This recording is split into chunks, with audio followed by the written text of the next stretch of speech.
இதனால் எனது சிறு உரையை ஆரம்பம் செய்கிறேன். பக்ரீத் திருநாள் நல்வாழ்த்துக்கள். பக்ரீத்னா தியாக திருநாள் நல்வாழ்த்துக்கள். ஒட்டு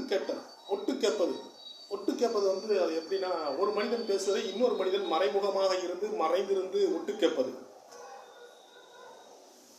அது அந்த பேசக்கூடிய மனிதன் வந்து செய்தி வந்து அரைங்குறையுமாக கேட்டுவிட்டு அதை அந்த புரிதல் வந்து தவறான புரிதலாக அந்த ஒட்டு கேட்கும் மனிதனுக்கு சென்றடையும்.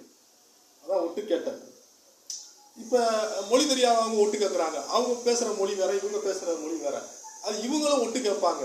ஒட்டு கேட்கறது வந்து இவங்களால அந்த மொழியை புரிஞ்சுக்க முடியாது. அதை ஒட்டு கேட்டு அந்த ரெக்கார்டிங் பண்ணி மொழி தெரிஞ்சவங்க கிட்ட கொடுப்பாங்க.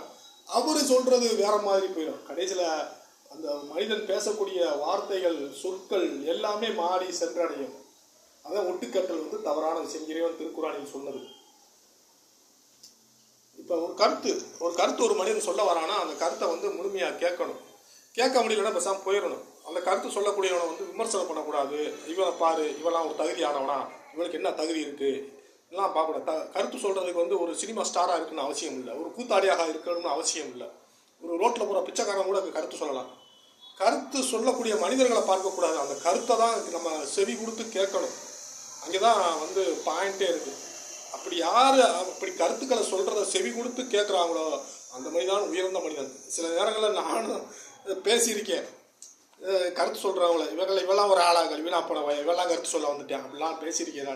நான் தவறை நான் உணர்ந்துட்டேன்.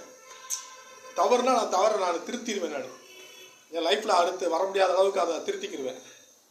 கருத்து கேட்காதது அவங்களுடைய சுய விருப்பம். அதுக்காண்டி கருத்து சொல்கிறவங்கள வந்து விமர்சனம் பண்ணக்கூடாது, ஏற்றத்தாழ்வு பார்க்கக்கூடாது. கருத்து சொல்லக்கூடிய மனிதர்களை பார்க்கக்கூடாது, அந்த கருத்தை தான் பார்க்கணும். ரைட்டு. அடுத்தது வந்து என்னன்னா,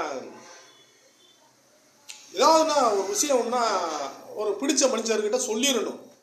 சொன்னா தான் தெரிய வரும்.